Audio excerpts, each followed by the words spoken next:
Colegio de Periodistas Profesionales en Comunicación.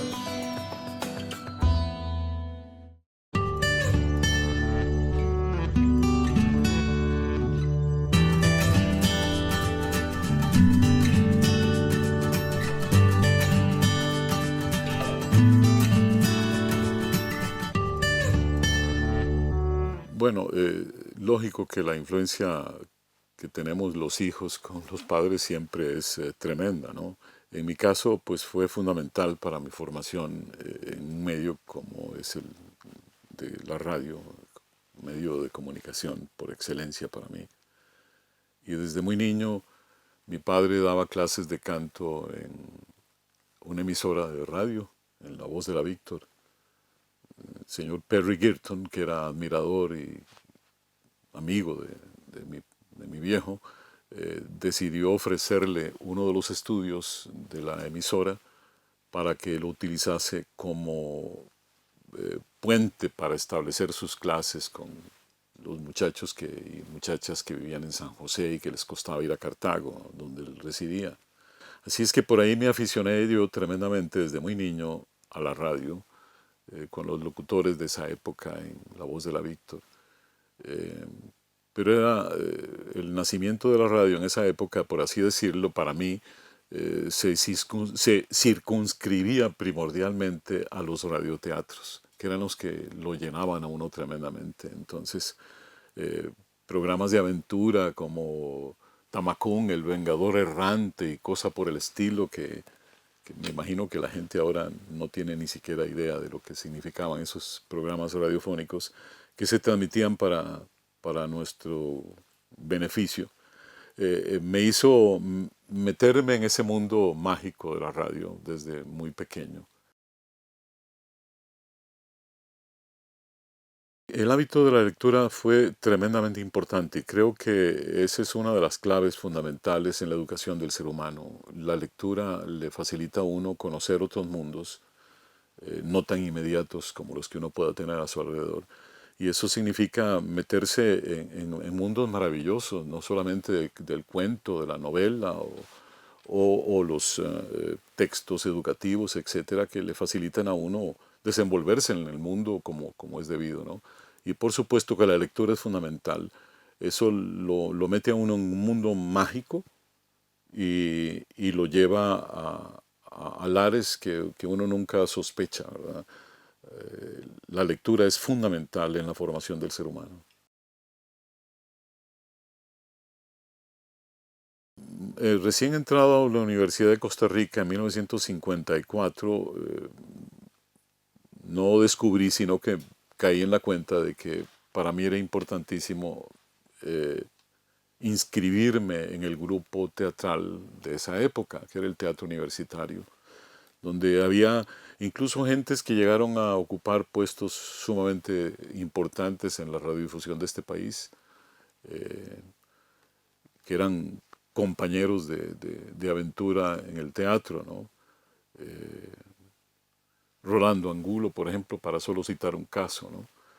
Y otros más, incluso Fernando del Castillo, con una voz bellísima que trabajaba en teatro en esa época y que luego también hacía radio en la radio universidad de la época, que le llamábamos la emisora la radio de la manzana, porque cuando llamaban de Barrio México todo el mundo pegaba gritos, nos escucharon en Barrio México, decíamos.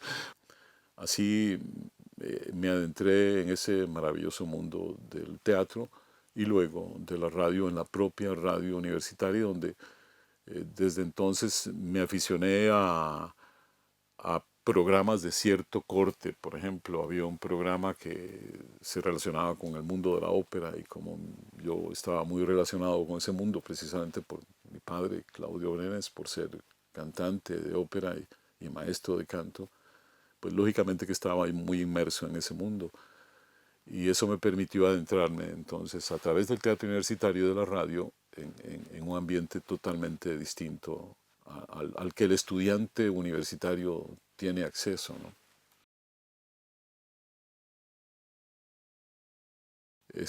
Fue muy curioso. En los años 60, a un funcionario de la BBC se le ocurrió recorrer ciertos países de América Latina con el propósito de buscar voces. Llegó al Hotel Costa Rica, se topó con la sorpresa de que en el Teatro Nacional, que quedaba enfrente, que no lo conocía, y en los afiches del teatro se expresaba un titular que le llamó poderosamente la atención, el estreno de una obra de teatro, una comedia griega, Antígona, de Sófocles. Yo hacía el Corifeo, uno de los papeles más importantes de la misma. Nos pagaban 500 colones por función a los principales actores. Y dice, es que me gané 1.500 colones en esas épocas, en los años 60. Y mencionó que le había gustado muchísimo una voz y resultó ser que era, dice, bueno, es el Corifeo, dice, como salíamos con máscaras griegas, no se sabía quién era el que estaba detrás de la máscara, entonces digo, no, es este muchacho que está aquí. Y establecimos una relación cartográfica, por así decirlo, no de mapas, pero sí de cartas. Y nos escribimos por un tiempo y a los 2 años me tocó participar en un concurso de antecedentes en la embajada británica y lo gané. Parece ser que supe años después que había habido unas 500 personas solicitando puesto para la BBC y tuve la oportunidad de ganarlo.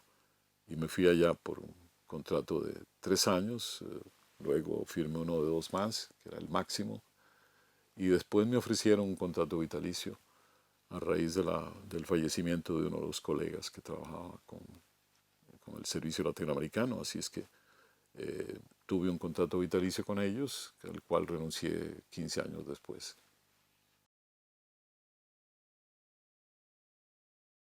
Mencionaba La Voz de América. La Voz de América decidí después, a posteriori, aceptar una oferta de contrato y me fui a trabajar allá por una temporada.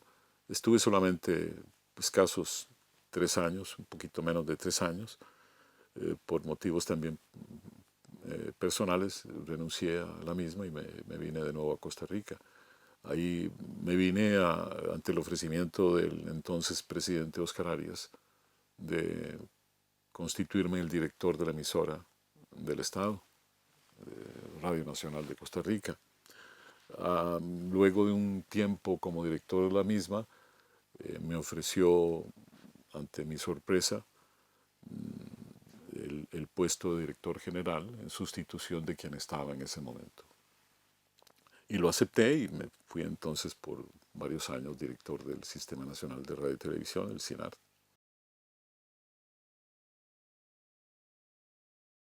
Sí, cuando en la época en que me vine de Londres, tenía una oferta en ese entonces de Armando Vargas, que era el encargado de noticias Monumental. Había estado un par de oportunidades en mi casa, en Londres, haciéndome un ofrecimiento de venir a trabajar con él, sobre todo como productor de noticias y como locutor de noticias de la emisora. No llegamos a ningún acuerdo, entonces decidí tocar la puerta de enfrente, por así decirlo, porque eran emisoras vecinas en la Avenida Central y Columbia me abrió las puertas y fue cuando se me ocurrió crear un noticiario radiofónico que me costó convencer y no pude hacerlo al dueño de la empresa, que era don Carlos Alfaro Macadam, de que no dijéramos noticiario de radio, sino noticiero, porque la palabra correcta es noticiario, pero no hubo manera de convencerlo, entonces se quedó Noticieros Colombia. Entonces yo le agregué no noticieros, sino Noticieros Colombia. Entonces se quedó el nombre así y así hicimos por varios años.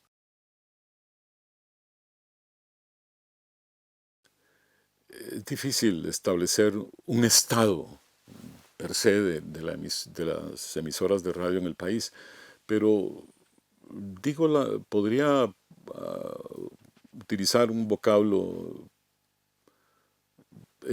quizás sea muy extremoso decir lamentable, pero lamentablemente la radio se ha ido desviando de su curso y se han convertido primordialmente las emisoras en emisoras puramente disqueras.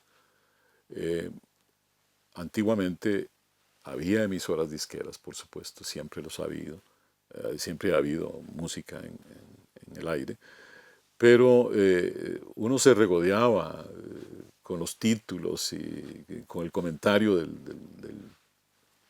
qué sé yo, del cantante o del director de la orquestita o lo que fuese, ¿no? Hoy en día se pasa la música y se pasa la música con anuncios comerciales y con las intervenciones de uno que otro locutor por allí, eh, comunicándose con la gente a través del teléfono. Y casi que no se hace la radio que se hacía con frecuencia antes, mucho periodismo radiofónico, mucha información en la radio. Los programas se hacían con mucho comentario sobre la música que se ponía, había mucha alegría en eso y los locutores nos preciábamos mucho de hacer las cosas bonitas y que fuesen agradables para el oyente. Pero ahora se grita mucho en la radio, se abusa mucho del escándalo y del anuncio burdo y de cosas a veces hasta groseras. Y eso para mí ha hecho que decaiga bastante la forma de hacer radio.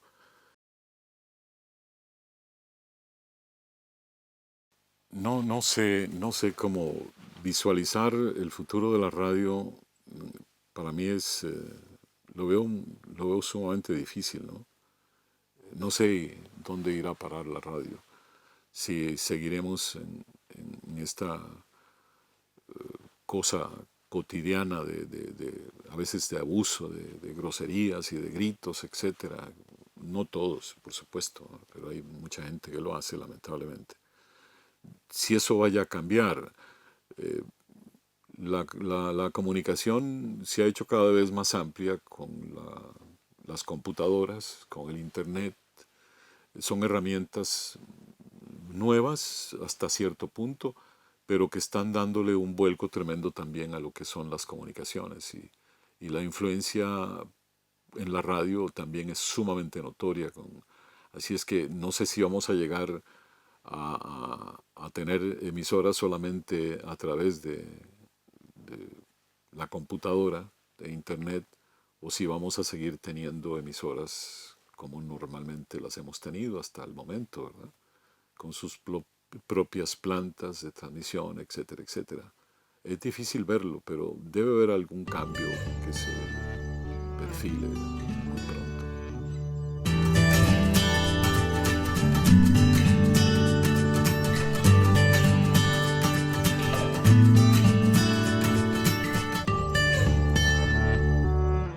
Colegio de Periodistas Profesionales en Comunicación.